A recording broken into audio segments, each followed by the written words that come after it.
அதிசயங்களை செய்கிறவர் நம் அருகில் இருக்கிறார். அதிசயங்களை செய்கிறவர் நமக்குள் வசிக்கிறார். அதிசயங்களை செய்கிறவர் மாத்திரமல்ல, அதிசயங்களை காண பண்ணுவர் என்று சொன்னவர் நமக்குள்ளதான் இல்லையா?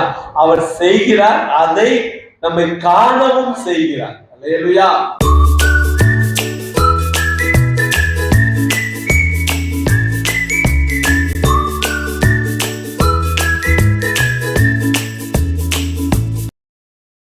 எகிப்திலிருந்து இஸ்ரவேல் ஜனங்கள் வெளியே வந்தபோது அவர்கள் 10 வாதைகளை பார்த்தார்கள். செங்கடல் பிளவுபடுவதை பார்த்தார்கள். மன்னாவை கண்டார்கள். கண்மலையிலிருந்து தண்ணீர் வந்ததை கண்டார்கள். அக்கினி ஸ்தம்பத்தையும் மேக ஸ்தம்பத்தையும் கண்டார்கள். பார்த்தாங்களா? பார்க்கல. அன்றைக்கு எகிப்திலிருந்து வெளியே வந்தபோது நடந்தது போலவே அவர்கள் கண்டார்களே, அதை போலவே நீங்களும் அதிசயங்களை காண்பீர்கள். அல்லேலூயா.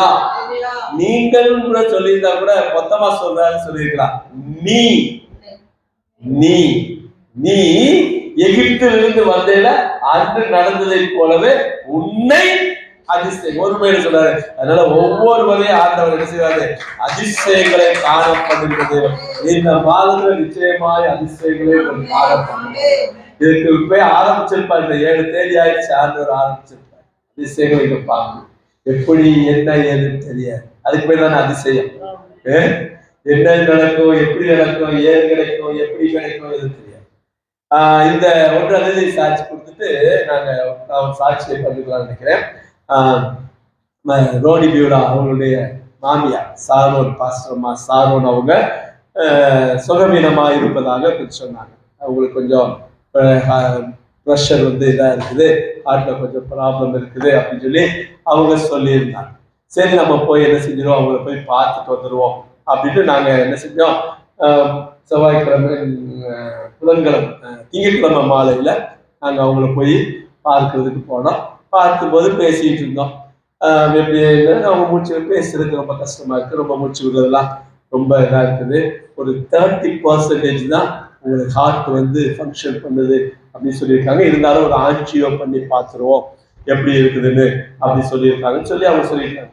எல்லாம் பேசிட்டு இருக்கும்போது அப்படி சொன்னா, கவலைப்படாதீங்க, ஆண்டவர் சொல்லியிருக்காரு, உடைய அதிசயங்களை காண பண்ணுவேன்னு சொல்லியிருக்காரு, எங்களுக்கு வாக்கு கொடுத்திருக்கிறாரு அப்படின்னு. அப்ப எங்களுக்கும் அந்த இது கொடுத்திருந்தாரு, கடந்த ஆண்டுகளில் கொடுத்திருந்தாரு, அதிசயங்களை காணப்படுவேன்னு ஒரு ஸ்டிக்கர் போட்டதை காட்டினாங்க. எல்லாம் பேசிட்டு அப்படி ஜெபம் பண்ணிட்டு, ஆண்டவர் உங்களுக்கு ஒரு மெடிக்கல் மிராக்கிள் நடத்துவாரு, நிச்சயமா உங்களுக்கு எல்லாமே எவ்ரிதிங் இஸ் நார்மல் வரும், நீங்க கவலைப்படாதீங்கன்னு சொல்லி அவங்களுக்கு சொல்லிட்டு நாங்க வந்தோம். அடுத்த நாள் அவங்க போய் டாக்டர் போய் பார்த்துருக்காங்க. பார்த்துட்டு வடமலையான ஆஸ்பத்திரியில போய் நீங்க அட்மிட் ஆகுங்க, புதன்கிழமை உங்களுக்கு நம்ம என்ன செய்வோம், ஆஞ்சியோ பார்த்து அதுல ஏதாவது செய்ய வேண்டியது இருக்கா, என்ன இருக்கு அப்படின்னு சொல்லி பார்ப்போம் அப்படின்னு சொல்லி அவங்க சொல்லியிருக்கிறாங்க. அவங்க செவ்வாய்க்கிழமை போய் ஆஸ்பத்திரியில் போய் சாயங்காலம் போய் ஆஸ்பத்திரியில் சேர்ந்துட்டாங்க. நாங்க போகலை, செவ்வாய்க்கிழமை வேலை இருந்ததுனால போகலை. புதன்கிழமை காலையிலே போயிடுவோம். ஏன்னா சாயங்காலத்துக்கு மேல ஒருவேளை ஆப்ரேஷன் ஆஞ்சியோ பார்த்தாங்கன்னு சொன்னா நம்ம போகாம இருக்கக்கூடாதுன்றதுக்காக நாங்கள் காலையில போயிடுவோம் அப்படின்ட்டு காலையில கொஞ்சம் சீக்கிரமாக இது பண்ணி ஒரு 10 மணிக்கு சரியாக நாங்கள் போய் வடமலையால சேர்த்துருந்தாங்க. போய் பார்க்கின்ற பொழுது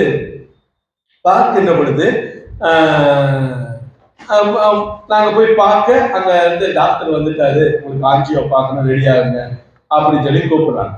கூப்பிட்ட உடனே சரி ஒரு ஜெபம் பண்ணிட்டு போயிடுவோம் அப்படின்னு சொல்லி சொன்ன உடனே சரின்ட்டு அந்த இடத்துல நான் தான் இருக்கிறேன். அப்பதான் அவங்க மகன் இருக்கிறாங்க, ஒரு சிஸ்டர் இருக்கிறாங்க, ரோனி வந்துட்டு இருந்தா. அப்போ ஜெபம் பண்ணிட்டு போவோம் அப்படின்னு திரும்பவும் ஜெபம் பண்ணும்போது ஆண்டவர் இடத்துல சொன்னாரு, நீ அதிசயங்களை காண பண்ணுவேன், எவ்ரிதிங் இஸ் நார்மல் அப்படின்னு ஆண்டவர் சொல்றாரு அப்படின்னு சொல்லி ஜெபம் பண்ணோம். முடிஞ்சு ஆண்டவர் அவங்களுக்கு ஜெபம் கேட்கிற வயசுல ஜெபம் பண்ணிட்டு அவங்க இது ஆஞ்சியோ பார்க்க போறாங்க. நாங்கள் எல்லாரும் 11 மணி வந்துட்டாங்க, எல்லாருமே 10 பேர் உட்கார்ந்து இருக்கிறோம். உள்ள போயிட்டு எல்லாம் பார்த்துட்டு வெளியே வந்து அவங்க சொன்ன வார்த்தை எவ்ரிதிங் இஸ் நார்மல். அவங்க ரொம்ப, அதாவது இதுக்கு 30% தான் ஃபங்க்ஷன் இருக்கக்கூடிய இடத்துல, அதுக்கப்புறம் நேற்று இடத்துல அந்த ரிசல்ட் சொன்னாங்க, எதுவுமே கொஞ்சம் குறைவா இருக்கு, ட்ரேஸா இருக்குது, கொஞ்சம் இத்தனை பெர்சன்டேஜ் போடல, எல்லாமே நார்மல் நார்மல் நார்மல் நார்மல் அப்படின்னு சொல்லி வந்திருக்கு சொன்னாங்க. ஆண்டவர் சொன்னார் அதிசயங்களை அந்த நேரத்துல ஆண்டவர் அந்த முதல் அவங்க அச்சு போறதுக்கு முன்பாக ஜெபிக்க அவங்களுக்காக ஜெபிப்பதற்கு அவங்களுக்கு கஷ்டம் கிருபை செய்தார். அது கேள்வி செய்யும் போதே இந்த வார்த்தை நம்ம சொல்லி ஜெபம் பண்ணோம். இன்னைக்கும் அவங்க அது சாட்சியாக சொன்னாங்க, கர்த்தர் நாமம் மகிமைப்படுவதால் இந்த அதிசயங்களை காணப்படுகிறது. உங்கள் போதற்கே ஆதரவு செய்வாச்சுன்னா உங்களுக்கு இன்னும் எவ்வளவு அதிகமாக செய்ய வல்லவராக இருக்கிறார். ஆமென். அதனால உங்களுடைய வாழ்க்கையில ஆண்டவர் நிச்சயமாக அதிசயங்களை காண பண்ணுவார். நிச்சயமாக ஆண்டவர் அதிசயங்களை நீங்க பார்த்து அவருடைய நாமத்திற்கு மகிமையாக நீங்க இருப்பீங்க, நீங்க சாட்சியா இருப்பீங்க. கர்த்தருடைய வாக்குத்தத்தத்தை பிடித்துக் கொள்ளுங்க. மீகா புஸ்தகத்துல அவர் எடுத்துக்கொண்டு கடைசி 7வது அதிகாரத்துல அந்த வசனங்களை கொடுத்து வாக்குறுதியை கொடுக்கிறார். நாம ஒரு 1ஆம் தேதி நான் இதை குறித்து என்னென்ன அதிசயங்களை எல்லாம் நீங்க பார்ப்பீங்க அப்படி ஒரு 10 அதிசயங்களை நான் சொல்லியிருந்தேன். 1ஆம் தேதி காலை 6வது உங்களுக்கு தெரியும், 10 சொல்லியிருந்தேன். 10 இன்னைக்கு சொல்வதற்கு நேரம் கிடையாது. அதனால ஒரு 3 அதிசயங்களை சொல்றேன். ஒருவேளை கர்த்தர் சித்தமானால் அடுத்த வருகிற வாரங்கள்ல மீதமுள்ளவைகளை குறித்து நாம் என்ன செய்வோம், தியானிப்போம். முதல் அதிசயம் ஆண்டவர் யாக்கோபுக்கு செய்த ஒரு அதிசயம். ஆதியாகமம் 48:11. இஸ்ரவேல் யோசேப்பை நோக்கி, உன் முகத்தை காண்பேன் என்று நான் நினைக்கவில்லை, ஆனாலும் இதோ உன் சந்ததியையும் காணும்படி தேவன் எனக்கு அருள் செய்தார் என்றான். அல்லேலூயா. ஆண்டவர் யாக்கோபுக்கு ஒரு அதிசயத்தை செய்கிறார். 12 யாக்கோபுடைய 12 பிள்ளைகள்ல அந்த கடைசி பையன் ரொம்பவும் அதிகமாக நேசித்த அந்த யோசேப்பை தூக்கி என்ன செஞ்சுட்டாங்க, சகோதரர்களே சேர்ந்து குடியினம் போட்டாங்க. குடியினம் போட்டுட்டு அப்பா என்ன சொல்லிட்டாங்க, ஓனா என்ன செஞ்சிருச்சு, பீரி போட்டது, ரத்தம் பாருங்க, சால்வை பாருங்க சொன்னாங்க. ஏறக்குறைய யாக்கோபு முடிவு செய்துட்டான், என்னுடைய கடைசி மகன் என்ன செஞ்சுட்டான், இறந்து போனா, இனி அவனை நானு பார்க்க மாட்டேன், பார்க்க முடியாது. அவன் அழுது புலம்பி இப்படி ஆகி போச்சு ரொம்ப துக்கப்பட்டு இருந்திருக்கான். ஏறக்குறைய யோசேப்புக்கு ஒரு 13-14 வயதுகள் அந்த நேரத்துல இருக்கலாம். அதுக்கப்புறம் 30 வயதுல எத்தனை வருஷம், ஒரு 15-16 வருஷங்கள் இல்ல அவன் கழித்து எகிப்து தேசத்துல எப்படி இருக்காரு யோசேப்பு, பார்வோனுடைய 2வது அதிகாரியா 2வது ஸ்தானத்துல இருக்கிறார்.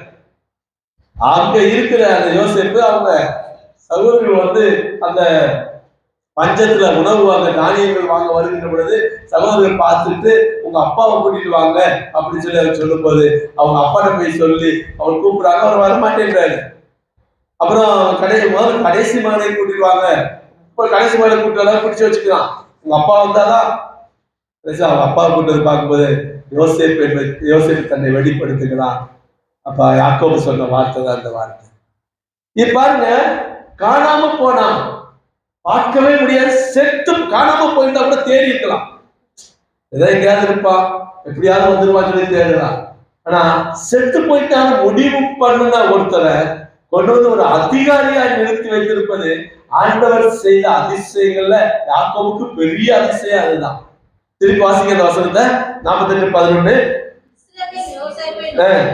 உன் முகத்தை காண்பேன் என்று நான் நினைக்கவில்லை, ஆனாலும் இதோ உன் சந்ததியையும். ரெட்டிப்பான ஒரு அதிசயம். உன்னை பார்த்தது மாத்திரம் அல்ல, உன்னுடைய சந்ததியையும் காணும்படி தேவன் எனக்கு அருள் செய்வார். கரங்களை கட்டி பாருங்க. ஆனா உங்களுக்கு அதிசயம் மாத்திரம் அல்ல, ஒரு சந்ததியை காணுகின்ற அதிசயத்தையும் அவர் செய்கின்றார். சந்ததியை மகன் சொன்ன சந்ததியை பார்ப்போம். பிள்ளைகளை மட்டுமல்ல, பேர பிள்ளைகளையும் சந்ததியையும் நாம பார்ப்போம். பக்கத்துல சொல்லுங்க, உங்க பேர பிள்ளையை நீங்க பார்ப்பீங்க, அந்த அதிசயம் நடக்கும். ஆமே, பிடிச்சுக்கணும். வாக்கு தத்தத்தை என்ன செய்யணும், பிடிச்சுக்கணும். நிறைய பேர பிள்ளைங்க வர வேண்டி இருக்குது. இந்த பேர பிள்ளைகளை பார்க்கக்கூடிய அதிசயத்தை கர்த்தர் நமக்கு செய்ய இருக்கிறார். அதை நம் கண்களால் காண்போம். சங்கீதம் 128 சங்கீதம் 128 6வது வசனம் வாசிங்க. நீ உன் பிள்ளைகளின் பிள்ளைகளையும் இஸ்ரவேலுக்கு உண்டாகும் சமாதானத்தையும் காண்பாய். நீ உன் பிள்ளைகளையும் இஸ்ரவேலுக்கு உண்டாகும் சமாதானத்தையும் காண்பாய். காண்போம். சந்ததியை காண்கின்ற ஆசீர்வாதத்தை கர்த்தர் உங்களுக்கு வைத்தார். நிச்சயமாக கர்த்தர் உங்களுக்கு சந்திப்பு பேர பிள்ளைகளை காண்கின்ற கிருபையை உங்களுக்கு தருவார். ஒன்றும் குறைவுபடாது. ஆமென், ஆமென். பாருங்க, பேர பிள்ளைகளை காண்பது என்பது ஒரு அதிசயம் இல்ல. இந்த காலத்துல கல்யாணமானதே பெரிய அதிசயமா இருக்கு. கல்யாணமாகி ஒரு குழந்தையை பெற்றெடுப்பது ஒரு அதிசயமா இருக்குது. அடுத்தது பேர குழந்தைகளை பார்ப்பது ஒரு அதிசயமா இருக்குது. அதை விட ஒரு பெரிய அதிசயம் இருக்கிறது. என்னவா இருக்க முடியும் சொல்லுங்க? பேர பிள்ளைகளை கொடுக்கிறது ஒரு அதிசயம். அதை காட்ட ஒரு பெரிய அதிசயம் இருக்குது.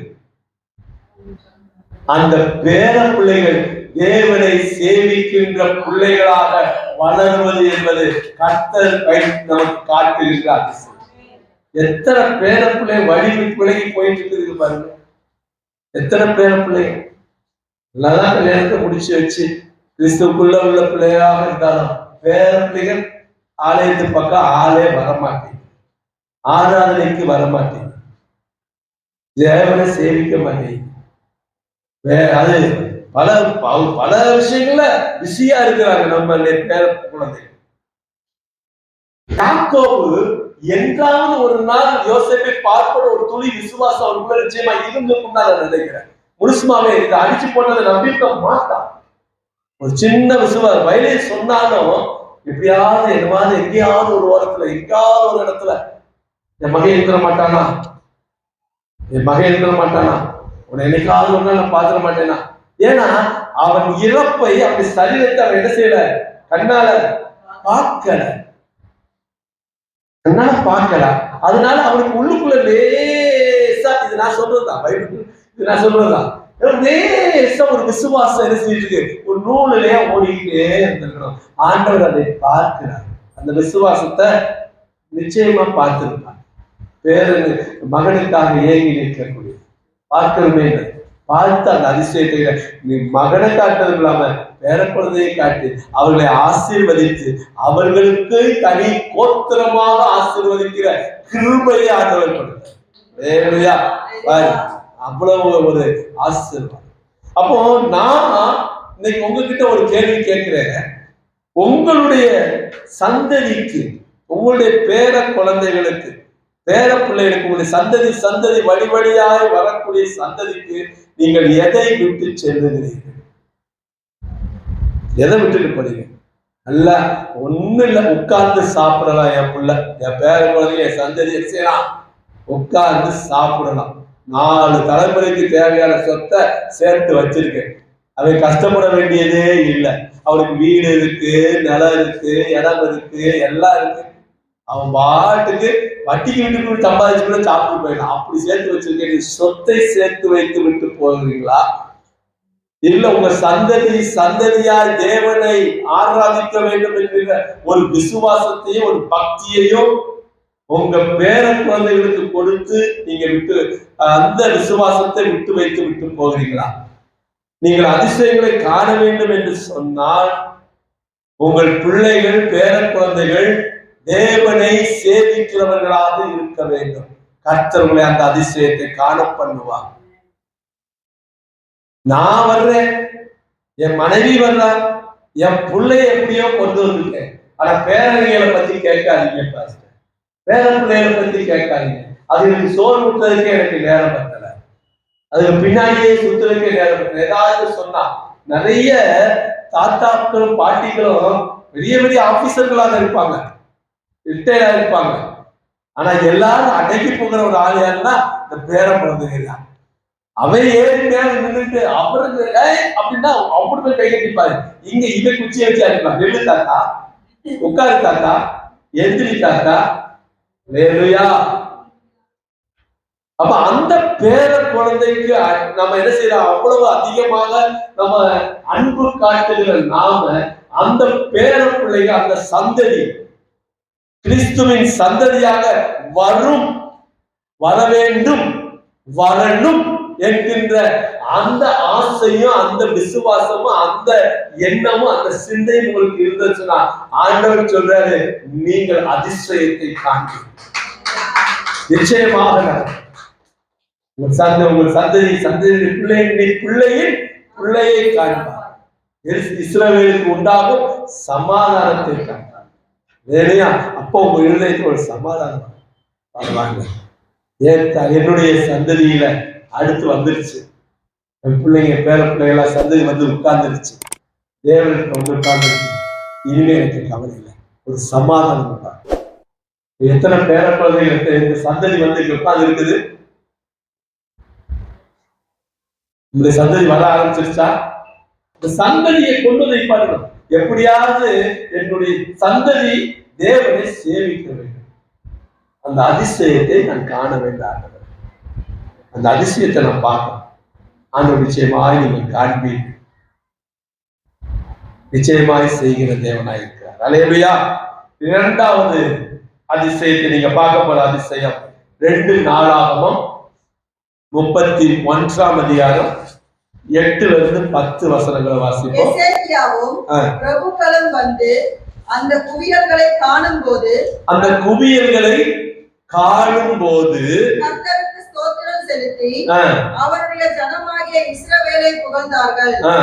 அந்த குவியல்களை குறித்து எசேக்கியா ஆசாரியரையும் லேவியரையும் விசாரித்த போது சாதோக்கின் சந்ததியானாகிய அந்த குவியல்களை குறித்து ஒரு குவியலா வைக்கப்பட்டது குவியலை குறித்து விசாரிக்கின்ற பொழுது என்ன சொல்றாங்க? சாதோக்கின் சந்ததியானாகிய அசரியா என்னும் பிரதான ஆசாரியன் அவனை நோக்கி, இந்த காணிக்கை அதற்கு என்ன குவியல்? அது காணிக்கை குவியல், அம்பா காணிக்கை குவியல். கர்த்தருடைய ஆலயத்திற்கு கொண்டு வர காணிக்கையை கர்த்தருடைய ஆலயத்திற்கு நாங்கள் கொண்டு வர தொடங்கின நாள் முதல். சத்தமா சொல்லுங்க, இந்த காணிக்கையை கர்த்தருடைய ஆலயத்திற்கு நாங்கள் கொண்டு வர தொடங்கின நாள் முதல். அல்லேலூயா சொல்லுங்க. என்றைக்கு நீங்க அந்த பெட்டியில அல்லது எப்போதனுடைய கையில காணிக்கை அப்படி கொடுக்க ஆரம்பிச்சீங்களோ அந்த நாள் முதல். அல்லேலூயா சொல்லுங்க. என்ன நடக்குது? நாங்கள் சாப்பிட்டு திருப்தியா இருக்கிறோம். இன்னும் மிச்சம் இருக்குதா இல்லையா? நீங்க கர்த்தருக்கு காணிக்கை கொடுத்து, ஐயோ நான் காணிக்கை போட்டு வந்து எனக்கு சாப்பாட்டுக்கே வழி இல்லைன்னு இருக்கிறீங்களா யாராவது? நான் இன்னைக்கு ஞாயிற்றுக்கிழமை போய் காணிக்கை போட்டுட்டு வந்தேன், வீட்டுல கஞ்சியே வைக்கல, வீடு பத்த வைக்கவே இல்லை, எங்களுக்கு பட்டினியா அந்த சாதனம் இருக்கிறீங்களா யாராவது? இன்னைக்கு தான் நமக்கு சிக்கனு, மட்டனு, பிரியாணி, மீன் இல்லையா? ஒரு நாளாவது உங்களை ஆண்டவர் பட்டினி போட்டிருக்கிறாரா? நீங்கள் தேவனை தேடின நாள் முதல் ஒரு நாளாவது பட்டினி கிடந்திருக்கிறீங்களா? உங்க பிள்ளைகளை பட்டினி போட்டிருக்கிறாரா ஆண்டவர்? எங்களுக்கு சாப்பாட்டுக்கே வழி இல்லாம கஷ்டப்பட்டிருந்த ஒரு காலம், என்றைக்கு நாங்கள் தேவனை தேட ஆரம்பித்தோமோ அன்றிலிருந்து கர்த்தர்களை ஆசீர்வதிக்கிறான்னு சொல்றவங்க கரங்களை உயர்த்தி ஒரு அல்லேலூயா சொல்லுங்க. கர்த்தரை தேடின நாட்கள் எல்லாம் காரியம் வாழ்க்கை செய்தாலே எத்தனை எத்தனை நன்மைகளோ ஏசப்பா செய்தாரே, எத்தனை எத்தனை நன்மைகளோ ஏசப்பா செய்தாரே, இறுதி வரை என் வாழ்வு ஏசப்பா உமக்கு தாரே. ஆமென். அந்த காணிக்கைகளை கர்த்தருக்கு கொடுப்பதன் மூலமாக நம்முடைய வீட்டிலே என்ன இருக்குது? ஆசீர்வாதங்களை ஆண்டவர் காட்டுகிறார். நீங்க பாப்பீங்க, நீங்க கண்ணால பாப்பீங்க. நான் ஆண்டவருக்கு கொடுத்தேன், எனக்கு ஆண்டவர் என்ன செஞ்சாரு?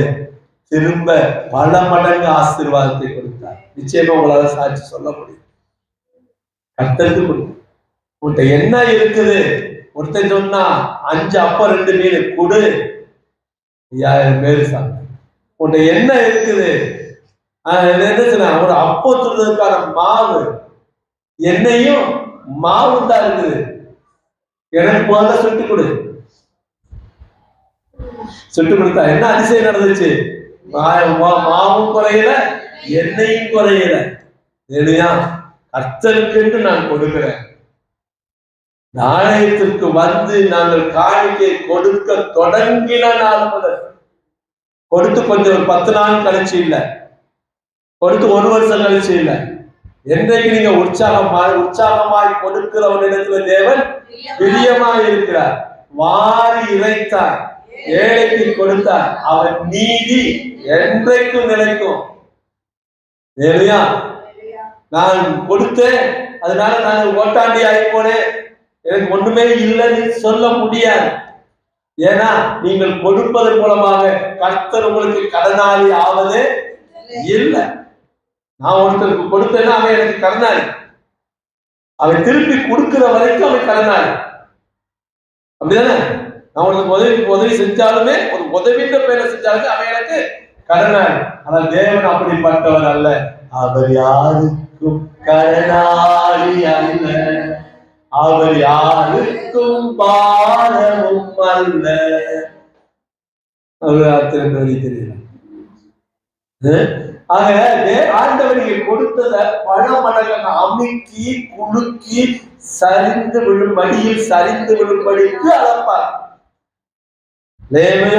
எசேக்கியா இந்த காலத்துல இந்த அதிசயத்தை அவர் செய்கிறார். அவங்க கொண்டு வந்து கொடுக்கிறாங்க. ஜனங்கள் தேவனுக்கு கீழ்ப்படுகிறாங்க, சத்தியத்துக்கு கீழ்ப்படுகிறாங்க. சத்தியத்துக்கு கீழ்ப்படுகிறது. கொடுங்கள் உங்களுக்கு கொடுக்கப்படும். எந்த அளவையால் அளப்பீங்களோ அதே அளவையால் அளக்கப்படும், கூடவும் கொடுக்கும். அப்போ தேவன் நம்ம சத்தியத்துக்கு கீழ்ப்படுகிறாங்க. கர்த்தரை ஆசீர்வதித்தார். குறைவு உண்டாக்கல, குறைவு உண்டாக்கல. எங்களுக்கு போதித்த போதகர் சொன்னார், உனக்கு ஏதாவது தேவைப்படுதா, உனக்கு எவ்வளவு தேவைப்படுது, நீ ஆண்டவருக்கு கொடு, அவர் பல மடங்கு உனக்கு தேவையை செஞ்சார்.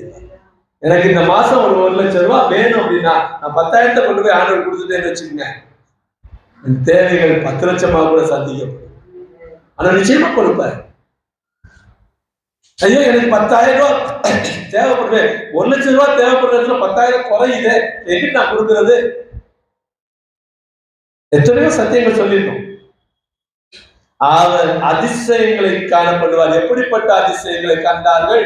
எசேக்கியா காலத்துல குவியலாக வைத்திருந்தாங்களா? ஒரு அன்னைய சொல்லுங்க, குவியலாக வைத்திருந்தார். நம்ம ஒரு பர்ஸ் வச்சா அதுல 1 நோட்டு தான் இருக்கு. அப்படி அடுக்கி எடுக்கணும். பெட்டியில இருந்து எடுக்கணும், பீரோல இருந்து எடுக்கணும். அந்த ஆசீர்வாதத்தை கர்த்தர் உங்களுக்கு காண பண்ணுவார். ஆமென். நாம் அழைந்து தெரிவது இல்லை. இதுதான் அடுக்கி வச்சு போடி வச்சுக்கிட்டே இருக்க. திருடன் என்ன செய்வான்? கண்ணை விட்டு திருடுவோம், வச்சுக்கிட்டே.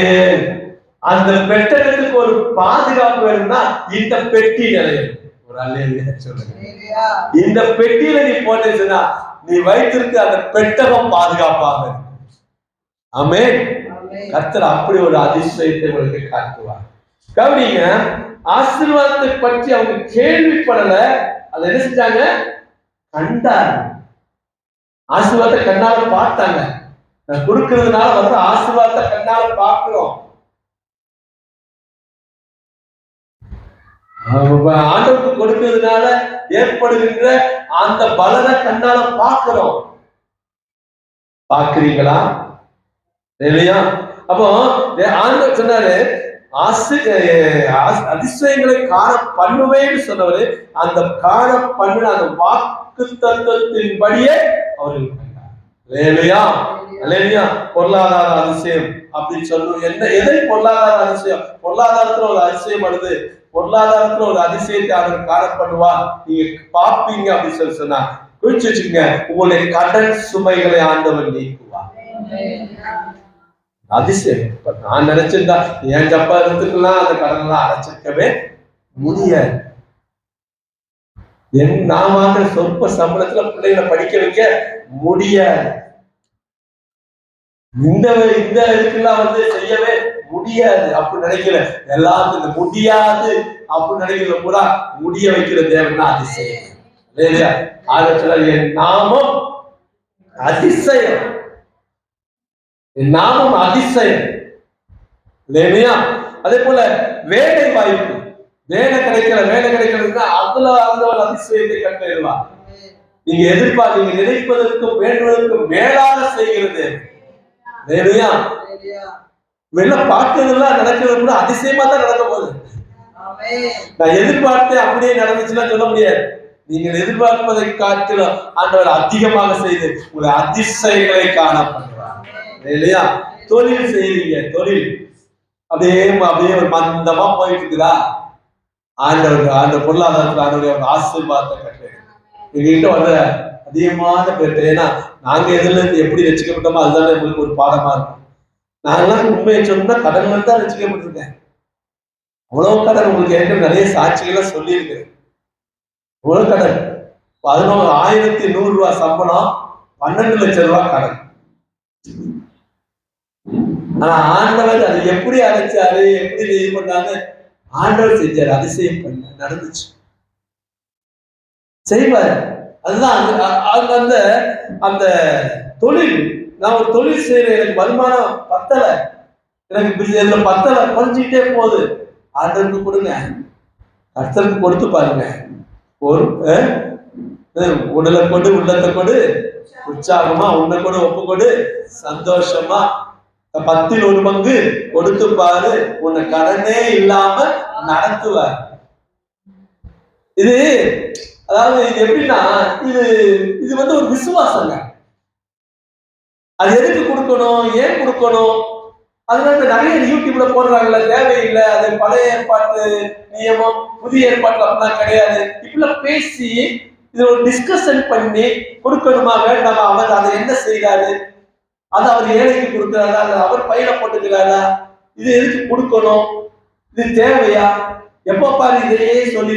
இதுல நாங்கள் அனுபவித்தோம், ஆசீர்வாதத்தை பெற்றுக்கொண்டோம், உங்களுக்கு சொல்றோம். நீங்களும் அந்த ஆசீர்வாதத்தை பெற்றுக்கொள்ள வேண்டும் என்று சொன்னா கொடுத்து பாருங்க. அவ்வளவு சொல்லுச்சு. கர்த்தர் எவ்வளவு நல்லவர் என்பதை ருசித்து பாருங்க. அல்லது ருசிச்சுக்கிட்டு இருக்கிறவங்களை போய் கேட்டு பாருங்க, நீ கொடுக்குறியா, நான் கொடுக்குறேன், என்ன இப்படி நடக்குது, சந்தோஷமா இருக்குது, நீ கேட்டு பாருங்க, விசாரிச்சு பாருங்க. கொடுக்கிறவங்கிட்ட கொடுக்கறதுனால உனக்கு ஆசீர்வாதம் வந்துச்சா, இல்ல உனக்கு இல்ல உள்ளதெல்லாம் போச்சா. வேலையா கொடுக்கிறவங்களை என்னைக்கு ஆண்டவர் நினைச்ச கைவிடவே மாட்டாரு. நிச்சயமாக அவர்கள் ஆசீர்வாதத்தை சுதந்திரித்துக் கொள்வார்கள். அதே போல உங்களுடைய தேவைகள் சந்திக்கப்படும். பொருளாதார ஆசீர்வாதம், பொருளாதாரத்துல ஒரு ஆசீர்வாதத்தை பார்ப்பீங்க, பொருளாதாரத்துல ஒரு அதிசயத்தை பார்ப்பீங்கன்னு சொன்னா உங்களுக்கு அன்றாட தேவைகளை சந்திக்கப்படும். அன்றாட தேவைகள் முதற்கொண்டு சந்திக்கப்படும். இன்னைக்கு என்ன தேவையோ அது நிச்சயமாக சந்திக்கப்படும். நாங்க பெருசா ஆண்டவருக்குள்ள வரும்போது வேலையை விட்டுட்டு தான் வந்தோம். நானும் விட்டேன், பாசமா விட்டாங்க. 3 பிள்ளைகளுடைய திருமணத்தை கர்த்தர் நேர்த்தியாக நடத்தி கொடுத்தார். வேலையை விட்டதுக்கு அப்புறம் தான், வேலையில இருக்கும்போது நான் இல்லை. கர்த்தர் நம்முடைய தேவைகளை சந்திப்பார். நான் கர்த்தருக்கு கொடுக்கிறேன், பயத்தோடு இல்லை. வசனம் என்ன சொல்லுது, கட்டாயத்தினால இல்ல, விசனமாயிருக்க. விசனம்னா தெரியுமா? ஆமா, கொடுக்கணும் பார்க்கும். ஆமா, என்ன செய்ய அதெல்லாம் சொல்லிக்கிட்டே இருக்காங்க. வாரம் நான் அனுபவித்தேன், நான் ருசிச்சுட்டு இருக்கிறேன், நல்லா இருக்குது, இன்னைக்கு நல்லா இருக்குது, நீ போய் சாப்பிட்டு பாரு, அந்த கடையில நல்லா போடுறாங்க, சாப்பிட்டு பாரு, ஒரு சொல்லி அனுப்புறது இல்லையா?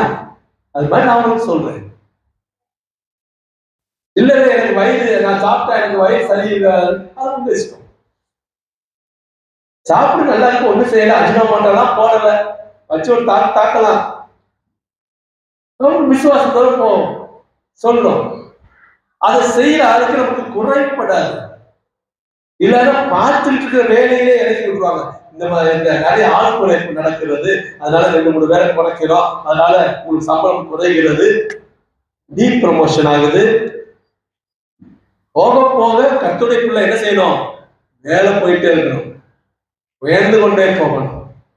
நீங்க உங்களுடைய காணிக்கை பொருளாதார தரத்தை நீங்க உயர்த்துனீங்க சொன்னீங்கன்னா 100 500 மாத்து, 500 1000 மாத்தி பாருங்க. ஆண்டவர் உங்களுடைய 10,000 சம்பளத்தை 15 15 25 25 1 லட்சம் ஆக்குவாரு. விசுவாசம் தான், விசுவாசம், நம்பிக்கை. நாங்க இப்படிதான் சொன்னோம். பழைய ஏற்பாட்டுல 10 புதிய ஏற்பாட்டுல சொல்லப்படல. ஆனா உள்ளதை எல்லாம் கொடுத்தார்கள் என்று எழுதப்பட்டு இருக்கிறது. அப்போஸ்தலருடைய பாதத்துல என்ன செஞ்சாங்க?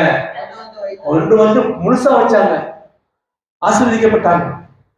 அதனால இவ்வளவுதான் இல்லை, ஆண்டவருக்கு கொடுக்கிறது. இந்த இன்னொரு காரியத்தை நான் பார்த்து போன வாரம் ஞாபகம் வந்துச்சு. நானும் அதான் செய்யறேன், நான் செய்யறத சொல்றேன், நானும் அதான் செய்வேன். ஆனா அது கொஞ்சம் நான் மாத்திட்டேன். காணிக்கையில பெட்டியில பணம் போடுறோம் பாருங்க, எப்படி போடுவோம்? இப்படி வச்சு அப்படி வச்சு போடணும் இல்லையா? இல்லைன்னா கையில வச்சு என்ன செய்வோம்? இப்படி போடணும். அப்படிதான் அந்த 2 காசு போட்டலாம் காணிக்க பெட்டியில. அவர் 2 பணம் போட்டார் என்பது ஆண்டவருக்கு பார்த்தார். அவரும் ஆண்டவரும் பார்த்தாரு, கூடுதல் ஸ்ரீஷர்களும் பார்த்தாங்க, அங்க இருக்கிற எல்லாருமே பார்த்தாங்க. ஆனா அவர் தான் அதிகமா போட்டா அப்படின்னு. நம்ம காணிக்க போடுறது வந்து யாருக்காகவும் போடல. ஐயோ இவ்வளவு போடுறோமே அப்படின்னு சொல்லி ஏதாவது அவங்க தப்பா நினைச்சுக்கிறாங்களோ அப்படின்னு சொல்லி போடல. எங்க அம்மா அந்த அரசிச்சில காணிக்கை போடும்போது என்ன செய்வாங்கன்னா, அப்படி வருவாங்க, அப்படி நேர பெட்டி மேல வந்து மேல பால் விட்டு சுடுவாங்க இருக்கும். அது நேர ஒரு பால் பார்த்து அப்படி தூக்கி காணிட்டு அப்புறம் அப்படி போட்டு போவாங்க. இல்லையா? நான் போடுறது சில பேர் சொல்லுவாங்க, இல்ல எங்க பாஸ்டர் அது ஒரு தாழ்மையோட நான் காணிக்க போனதை பெருசாக்க வேண்டாம், இந்த ஆயக்காரனை போல நம்ம சொல்லாம இருக்கணும். அதுக்காக நான் என்ன செய்யறேன், கொஞ்சம் மறைவா போடுறேன். வலது கை கொடுப்பதை இடது கைக்கு தெரியாமல் இருந்திருக்காரு. வலது கை கொடுப்பதை இடது கைக்கு தெரியாமல் ஏழைகளுக்கு ஆண்டவருக்கு தெரியும். போடுங்க, என்ன இந்தாங்க ஆண்டவர் உங்களுக்கு போடுறேன், எனக்கு நாளைக்கு 1000 ரூபாய் வேணும், 100 ரூபாய் போட்டுருக்கேன். எனக்கு நாளைக்கு 1 லட்சம் ரூபாய் சந்திக்கப்படணும், போட்டுக்கிறேன்.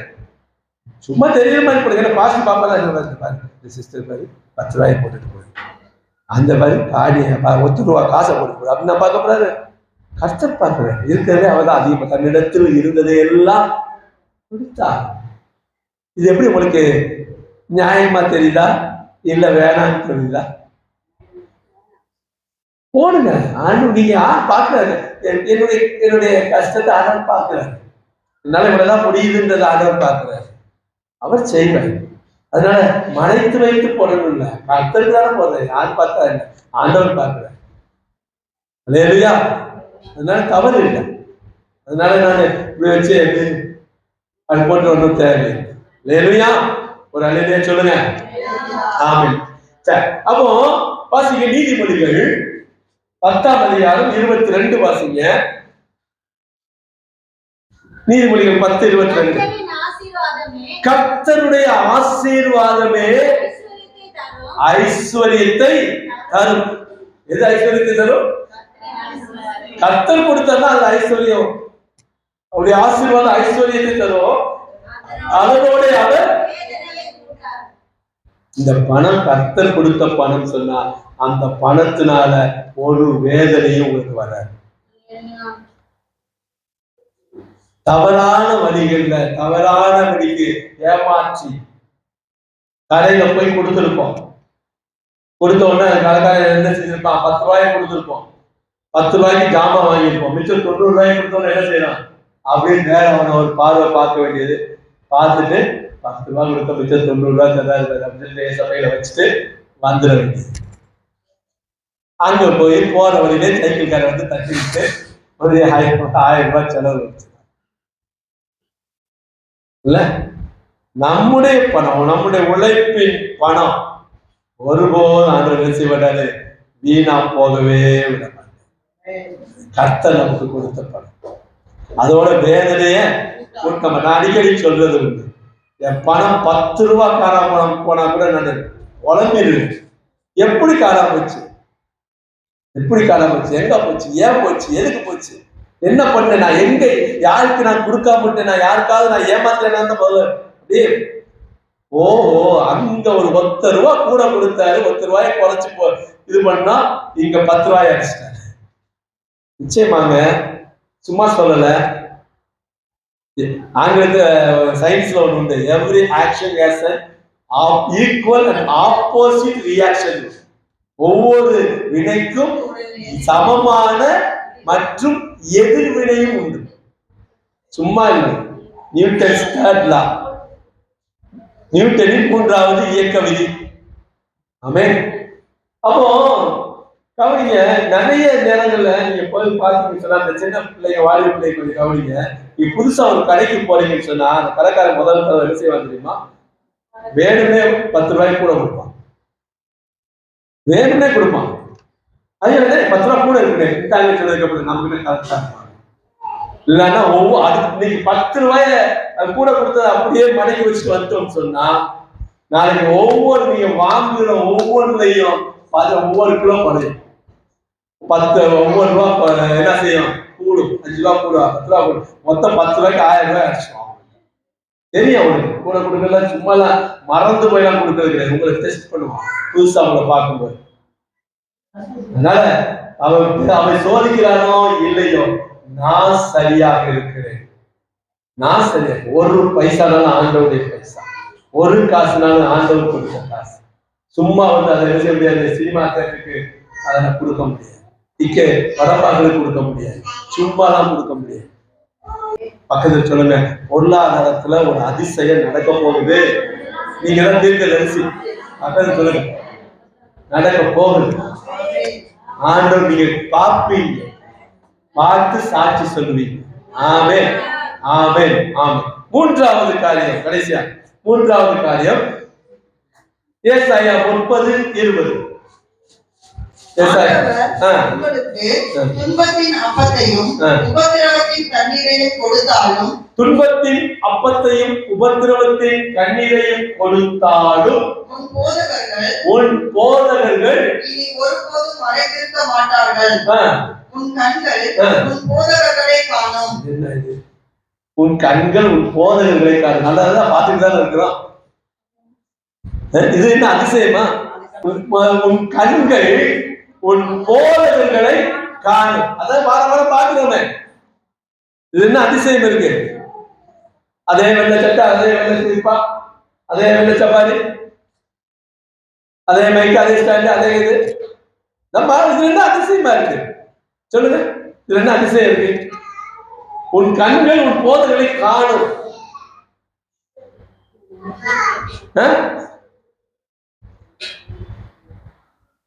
அதாவது எகிப்து தேசத்திலிருந்து அவங்க வெளியே வரும்போது ஆண்டவர்களுக்கு யாரை கொடுக்கிறாரு? வழி நடத்துவதற்கு ஒரு மோசையை கொடுத்தாரு, வழி நடத்தி கொண்டு போனாங்க. அதே போல ஆரோன் இருந்தார், அந்த ஆவிக்குரிய அந்த வழிபாடுகளை எல்லாம் செய்வதற்கு ஆரோனை கொடுக்கிறார். அதே போல மோசைக்கு அப்புறம் யோசுவாவை கொடுக்கிறார், யோசுவாவுக்கு அப்புறம் நியாயாதிபதிகளுக்கு. ஒரு போதகனை கர்த்தர் ஒவ்வொரு முறையும் அவங்க வழிமாறி போகின்ற பொழுதெல்லாம் தட்டி உணர்த்து கண்டித்து சொல்வதற்கு, வழி நடத்துவதற்கு, இதுல போ இப்படி போ அப்படி சொல்லி நடத்துவதற்கு ஒரு ஆளை கொடுப்பார். அவர் உங்கள் போதகராக இருப்பார். எரேமியா 3:15 வாசிங்க. எரேமியா 3:15. உங்களுக்கு என் இருதயத்துக்கு ஏற்ற மேய்ப்பர்களை உங்களுக்கு என் இருதயத்துக்கு ஏற்ற மேய்ப்பர்களை யாருக்கு கொடுப்பாரு? உங்களுக்கு கொடுப்பாரு. ஆண்டவருடைய இருதயத்துக்கு யார் ஏற்ற மேய்ப்பனாக போதகனாக இருக்கிறாரோ அவரை உங்களை நடத்தும்படிக்கு அவர் உங்களுக்கு கொடுப்பார். நம்மை நடத்துவது கணக்கு ஒப்புவித்தல், சும்மா இல்ல, கணக்கு ஒப்படைக்கணும். யாராவது ஒரு ஆளுக்கு என்ன செஞ்சணும்? நீங்க கணக்கு ஒப்படைத்து ஆகணும். நான் ஏன் காசு, நான் சம்பாதிக்கிறேன், ஏன் பணம், நான் எப்படி செலவு பண்ணுவேன், யார் என்கிட்ட கணக்கு இருக்கிறது? யாருக்கும் கணக்கு கொடுக்கணும் தேவையில்லை, தெரியுதா? அது இல்லை. ஒருத்தருக்காவது என்ன செய்யணும்? கணக்கு கொடுப்பவர்களா இருக்கணும். அப்ப நாம வழி நடத்தப்படுறோம். அப்படி சொல்றாரு, நீ குறைவுபட்ட புதினவசனம் போங்க. ஆண்டவர் உங்களுக்கு துன்பத்தின் அப்பத்தையும் உபத்திரவத்தின் தண்ணீரையும் கொடுத்து. அதாவது நீங்க எப்ப துன்பத்தின் பாதையில போறீங்களோ, எப்போ உபத்திரவத்துக்குள்ள கடந்து போறீங்களோ, அப்போ என்ன செய்யறது, ஏது செய்யறது, என்ன பண்றதுன்னே தெரியல, குழம்பி போய் நிற்பீங்களா, அப்போ உங்க போதகரை கொண்டது முன்னாடி நிப்பாட்டுவாங்க. ஏய் கவலைப்படாத, நான் சொல்றபடி செய், உனக்கு ஆசீர்வாதம், நீ அதிசயத்தப்பா, அவர் சொல்றபடி நட, அந்த வலது பக்கம் போகாத, இடது பக்கம் போ, அவர் சொல்லுவாரு, சரிங்க பாஸ்டர். அதுதான் இந்த வசனம் உங்களுக்கு சொல்லுது. எப்ப குழம்பி போய் நிற்கிறீங்களோ அப்ப பாஸ்டர் ஒரு வார்த்தை, எப்போ என்ன செய்யணும்னு ஒண்ணுமே புரியல பாஸ்டர், நீங்க என்ன சொல்றீங்க, சரி இப்படி போங்க, நல்லா 1 மணி நேரம் 1.5 மணி நேரம் உட்கார்ந்து ஆலோசனை கேட்டுட்டு வீட்டுக்கு போய் நான் செய்யறது தான் செய்யுங்க.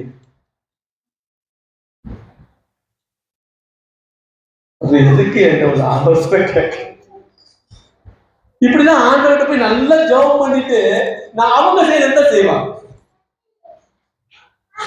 ஆலோசனை ஆண்டவர் உங்களுக்கு போதகரை காட்டுறாருன்னு சொன்னா உங்களுக்கு ஒரு வழி நடத்தல் தேவைப்படுகிறது, அது அர்த்தம்.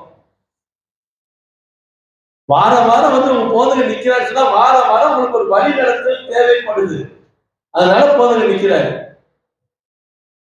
பேசுறாரு, இப்படி போங்க, இப்படி செய்யுங்க, இதை செய்யாத, இதை பார்க்காத, இதை போகாத, இரு. சில சமயம் பாஸ்டர் இன்னைக்கு நான் வர முடியாது, இன்னைக்கு நான் வெளியே போகாத, இரு வீட்டுல, சர்ச்சுக்கு வா. நான் இதுதான் பாஸ்டர் சொல்லாதன்னு சொன்னேன், கேட்டியா, கேட்டப்ப விட்டுருவா. ஏன்னா உங்கள் போதகத்தை சொல்ல வேண்டும் என்று உங்கள் இருதயத்தில் அந்த சிந்தையை கொடுத்தது யாரு? ஆவியானவர். அவர் உள்ளத்துல வச்சதுனால்தான் நீங்க என்ன செய்வீங்க, அதை சொல்றீங்க. நீங்க சொன்ன உடனே ஆண்டவர் பதில் சொல்லுகிறார், போக வேண்டாம் அப்படின்றத எடுத்துக்கிறதே கிடையாது.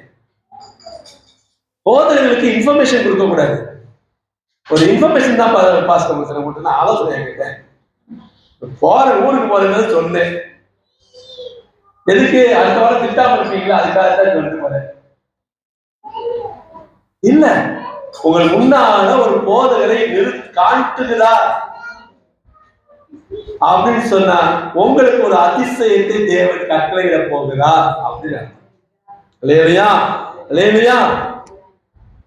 அதாவது நம்ம என்ன நினைக்கிறோம் அப்படின்னா, போதகர்கிட்ட போய் ஜெபம் பண்ணா நோய் சுகமாயிடும், போதகர்கிட்ட போய் ஜெபம் பண்ணா நம்ம தேவனுடைய சித்தத்தை அறிந்து கொண்டு நம்ம போகலாம்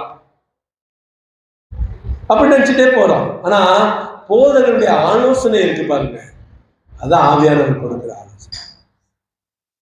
வெறும் ஜெபம் பண்றது மாத்திரம் இல்ல, அந்த ஆலோசனை. ஏன்னா அவருக்கு உள்ளுக்குள்ள ஒரு பயம் இருக்கு, நம்ம ஏதாவது தப்பா திருப்பா சொல்லி வழி நடத்திட்டோம்னா ஆண்டவர் நம்மள அடிச்சுக்காரு, ஒரு பயம் இருக்கும். தவறாக எதுவும் சொல்லிடக்கூடாது. ஆண்டவரே கேட்கிறாங்களேப்பா, உங்கள்கிட்ட பேசிட்டு இருக்கும் போது உள்ளுக்குள்ள ஓடிட்டு இருக்கோம், கரெக்டா சொல்லணுமே, கரெக்டா நடத்தணுமே, சரியா நடத்தணுமே, சொல்லி எல்லாம் சொல்லி விட்டு சும்மா இருப்பாங்க. உள்ள உட்கார்ந்து ஆண்டவரே சொல்லியிருக்கேன், ஆண்டவரே எப்படியாவது நடத்தி கொடுத்துருக்க, ஆண்டவர் எப்படியாவது கிடைக்கப்பட்டது, என் பேர் கெட்ட பேர் ஆகி போயிடும். இதெல்லாம் இருக்குது, முன் நிகழ்வு பின் நிகழ்வு எல்லாம் இருக்குது. அப்போ இந்த மாதிரியாக இக்கட்டான நேரங்கள்ல ஆலோசனைகள் கொடுத்து கண்டித்து வழி நடத்தி கூடிய போதகர்களை காணுவது என்பது ஒரு அதிசயமாக இருக்கிறார். அப்படிப்பட்ட நல்ல போதகரை காண்பது மிகவும் அரிது இல்ல. அப்படிப்பட்டு கண்டித்து உணர்த்தி இப்படி போறது தப்பு, இது செய்யாத அப்படின்னு சொல்லக்கூடியது இல்லை. அப்படியே சிஸ்டர் போங்க சிஸ்டர், போயிட்டு வாங்க சிஸ்டர், போயிட்டு வந்தீங்கன்னா அப்படியே இந்த ஓட்டுக்கு பணம் தானே வாங்கிக்கோங்க சிஸ்டர், அப்படியே காணிக்கையை போட்டு விட்டுருங்க சிஸ்டர். அந்த போதகர் நிறைய பார்க்கலாம். ஆனா நல்ல போதகரை பார்ப்பது என்று உங்கள்ட்ட ஒரு கேள்வி கேட்கிறேன், உங்க போதகர் நல்ல போதகரா? உங்க போதகர் நல்ல போதகரா? பதிலே காரணம், அதை எப்படி எங்க வாயால சொல்றது?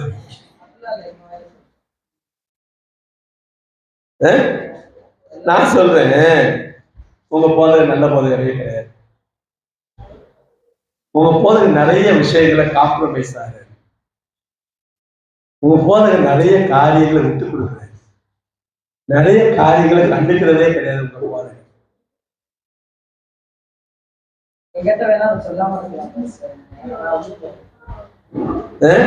நிறைய காரியங்களை கண்டித்து உணர்த்துவதே கிடையாது.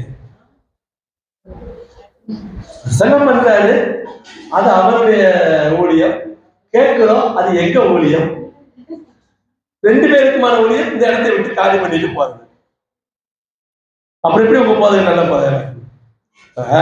ஒரு உதாரணத்துக்கு சொல்றேன். உங்க போதகர் திருவிருந்துக்கு ஒயிட்டு போட்டுட்டு வாங்க அப்படின்னு சொல்லியிருக்காரு. அதை கடைபிடிக்கிறாரா? போடாம தான் ஏன்னு கேட்கிறாரா? ஒரு வாலிபுல வழக்கமா போட்டுட்டு வராது போடுறது. ஏன்னா இப்பதான் பாஸ்டர் சொல்றது இல்லை. பாஸ்டர் கண்டுக்கிற மாட்டேங்கிறாருல்ல. இந்த பிரதர் போட்டு வந்திருக்காங்க, அது ஒயிட் சட்டை மட்டும் வேற வேற அங்கன்னா அவங்க ஒயிட் சாரி. நான் கேட்கிறேன், போட முடியாதுன்னு கிடையாது. உங்களை நீங்க போட்டு வந்தப்போ உங்க வீட்டுக்காரர் என்ன சொன்னார்? தெரியாம போடுங்க, கர்த்தர் உங்களுக்கு ஆசீர்வதிப்பார். ஏன்? அப்போ உங்க போதகர் நல்ல போதகர் கிடையாது. எப்படி நீங்க உங்க போதகர் நல்ல போதகர்னு சொல்றீங்க? சரி, அப்படியே கொஞ்சம் அப்படியே திரும்பி பாருங்க. எத்தனை பேர் தலையில முக்காடு இருக்குது? அதையும் பார்த்து போதனை பண்ணிட்டு அவ உள்ளுக்குள்ள நுழையும் போது பாசி பாக்குறாரு, ஆண்டவர் பாக்குறாரு, தேவ சமூகத்தில் நுழையும் அப்படின்றத ஒரு பயத்தை ஒரு தேவனுக்கு பயப்படுற பயத்தை விட்டுட்டு அவங்க போத சொல்லலை. காம்ப்ரமைஸ் ஆகிறாரு. பரவாயில்ல, நம்ம நல்லா அழகா கொண்ட போட்டுருக்கு, ரெண்டு கிளிப்பு வேலை கொடுத்துருக்கலாம். வாலிப பிள்ளையை முதற்கொண்டு சும்மா வருது. யோசித்து பாருங்க, எவ்வளவு காம்ப்ரமைஸ். ஆனா பிரசங்கம் பண்ணும்போது நோ காம்ப்ரமைஸ், சாத்தானோடு நமக்கு சம்பந்தம் இல்லை, நீதிக்கும் அநீதிக்கும் சம்பந்தம் வேறு பிரசங்கம் பண்ணுவாரு, போட்டு வர்றதை விட்டுருவாரு. அப்படின்னா நல்ல போதா. நிறைய விசேஷங்கள்ல நம்ம ஆட்களை பார்க்கும்போது ரெண்டு ஆடு பின்னாடியே நிற்கும்.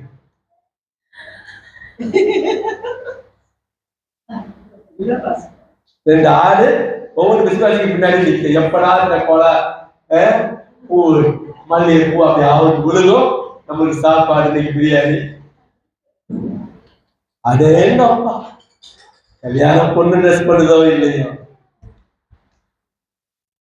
ஆனா அதே அதுக்கு ஆலயத்துக்கு வரும்போது, ஆண்டவரே நான் பாவி, எனக்கு ஒன்றுமே இல்லை, நீங்க கொடுத்தாதான் எனக்கு பட்டுச்சாரு, நீங்க கொடுத்தாதான் எனக்கு ஆசீர்வாதம். கர்த்தருடைய ஆசீர்வாதமே ஆசீர்வதிக்கணும். அது உங்க போதகர் கண்டுக்கிறதே இல்லை. எனக்கு சப்போர்ட் கூடாது. உபவாசம் கொடுத்தா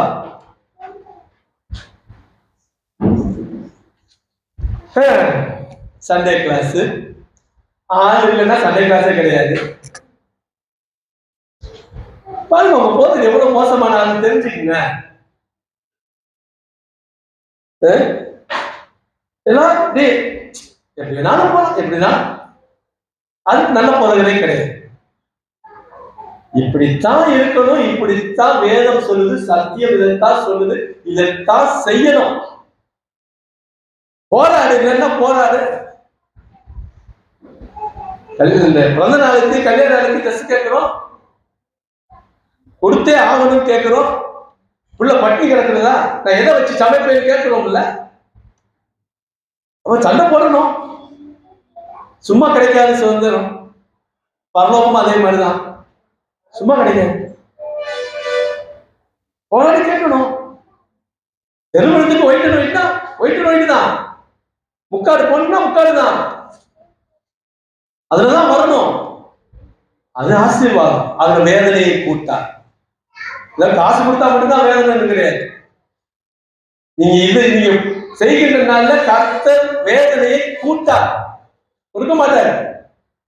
ஒரு நாள் போட்டு நீங்க அதான் ஒரு அம்மா என்ன பண்ணிருக்கு, கணவன் பேசிக்கும் போது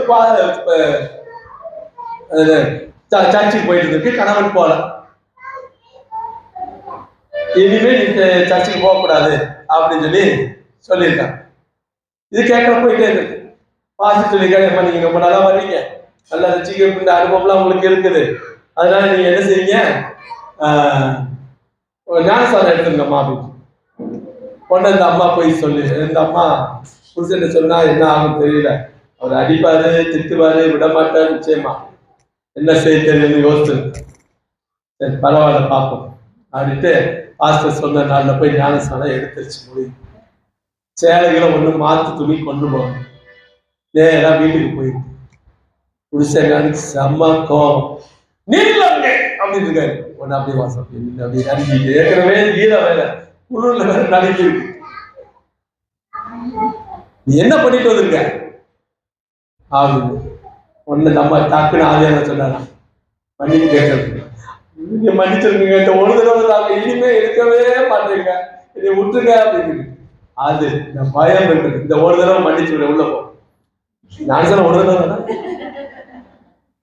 ஒரு தடவை தானே, இந்த மாசம் மட்டும் ஒண்ணு இருந்தேன், இந்த நாள்ல விடுறேன் போட்டுக்கோ. அடுத்த மாசம் ஒண்ணு சொல்லியே முடிச்சு வாங்குது. ஓ இந்த ஒரு நல்லதான் போட்டுக்க போ, கட்டிக்க போ.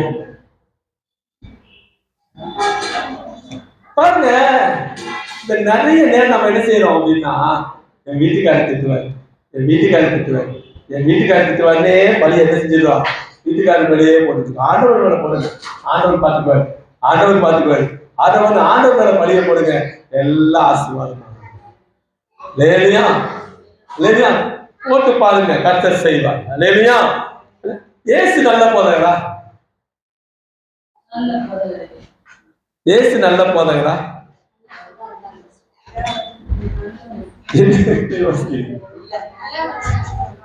பாத்தீங்க மத்தேயு 19:16-17. அப்பொழுது ஒருவன் வந்து அவரை நோக்கி, நல்ல போதகரே, நித்திய ஜீவனை அடைவதற்கு நான் எந்த நன்மையை செய்ய வேண்டும் என்றார். அதற்கு அவர், இருக்கட்டும், அப்ப இயேசு நல்ல போதகர், நமக்கு தெரியும் நல்ல போதகர். ஆண்டவர் என்ன சொல்றார் வாசிங்க. அதற்கு அவர், நீ என்னை நல்லவன் என்று சொல்வானே. இதை நம்ப போச்சு, நீ என்னை நல்லவன் என்று சொல்லுவாரு. அவர் நிறைய பிரச்சனை சந்திச்சிருக்காரு போல, சொல்லி ஒரு பயிலும் கேட்கல, சொல்லி பார்த்துருக்காரு, ஒரு பயிலும் கேட்கல. என் வீடை கல்லர் கொகையை ஆக்காதீங்கடான்னாரு முதல் தடவை போகும்போது, கேட்கல. ரெண்டாவது சாட்டை எடுத்தார். போதகர் அப்படி செய்ய முடியாது. இந்த போதகர் சாட்டை வாங்கிப்பீங்க, என் பாஸ்டர் வந்தாலும் எடுப்பீங்க, அவர் எடுத்தார் சாட்டை. நீ என்னை நல்லவன்னு சொல்லாத, நீ நல்ல போதகன்னு சொல்லாத, ஏன்னா நான் சொல்கிற எதையுமே நீ என்ன செய்யறது இல்ல, கடைபிடிக்கிறது இல்ல. அத சொல்றாரு, தேவன் ஒருவன் நல்லவன் ஒருவன் இல்லையே, நீ ஜீவனில் பிரவேசிக்க வேண்டும்னா கற்பனைகளை கைக்கொள், சத்தியத்தை கேட்கிற அவன் கடைபிடி, சத்தியத்துக்கு கடைபிடி, அப்புறம் என்னை வந்து நல்லவன் சொல்லு. நான் சொல்றது எதையுமே கீழ்ப்படிய மாட்டேன்ற, சொல்றது எதையுமே கேட்க மாட்டேன்ற, சத்தியத்து கற்பனைகளுக்கு நட்படி நடக்க மாட்டேன்ற, அப்படின்னு நல்ல போதகரே, எதுக்கு நீ நல்லவன்னு சொல்ற? நான் கேட்டவன் தான், சாட்டை எடுக்கத்தான் போறேன், எல்லாத்தையும் மாத்தத்தான் போறேன், அட்டி வெளுக்கத்தான் போறேன், வாசல் நிற்பாரு கரெக்டையோட சொல்லுன்னு இருப்போம். நாங்கள் புறம் போச்சு ஸ்கூல்ல நிற்கிற மாதிரி நிற்கணும். நீங்க அப்படிப்பட்டவர்கள் இல்லை என்று நினைக்கிறேன். அப்போ எந்த ஒரு அதாவது கொடுக்கின்ற ஒரு ஆலோசனைகளை எந்த ஒரு முன்னேற்றமும் இல்லைன்னு சொன்னா, எந்த ஒரு வளர்ச்சியும் இல்லைன்னு சொன்னா என்ன செய்யணும்? ஆத்ம ஆதாயப்படுத்துங்க, ஒரு ஆளை கூட்டிட்டு வாங்க, வரும்போது சர்வீஸ் வரும்போது ஒரு யாராவது ஒருத்தர் கையோட கூட்டிட்டு வாங்க, ஒரு குடும்பத்தை சந்திங்க, ஒரு வீட்டு சபையை நடத்துங்க, ஒரு என்ன செய்யுது, ஒரு உபவாச கூட்டத்தை நடத்துங்க. எதையும் கேட்கறது இல்லை. அப்போ ஆண்டவர் சொல்றாரு, இந்த வாசகங்கள் அதிசயங்களை காண்பீர்கள். உங்களுக்குள்ள ஒரு பெரிய மாற்றம் வரும். அதிசயங்களை உங்க போதகரும் பார்க்க போறா, நீங்களும் பார்க்க போறீங்க. பார்த்தா 2 பேர் புதுசு, இந்த வாரம் 3 பேர் புதுசு, இந்த வாரம் 4 பேர் புதுசு. புதுசாக ஆத்துமாக்களை ஆதாயம் செய்து கொண்டு வருகின்ற நபர்களாக, ஆத்துமாக்களாக நம்மை ஆண்டவர் மாற்றுவார். அது மாபெரும் அதிசயம். இப்படி கூட இருக்கா, இப்படி நடக்குமான்னு இருக்கப்போ அப்படிப்பட்ட ஒரு அதிசயத்தை ஆண்டவர் செய்வார். ஒரு போதனுடைய வார்த்தைக்கு கீழ்ப்படிஞ்சா நிச்சயமாக கர்த்தருடைய அதிசயங்களை காண பண்ணுவார். அதுக்கு பேர் தான் உன் கண்கள் போதகரை காணும். போதகரை காணும், எல்லாம் மாறும், லைஃப் மாறும், கடன் பிரச்சனை மாறும், சுமைகள் மாறும், பொருளாதாரம் மாறும், எல்லாம் மாறும். போதகரை இருப்பார்.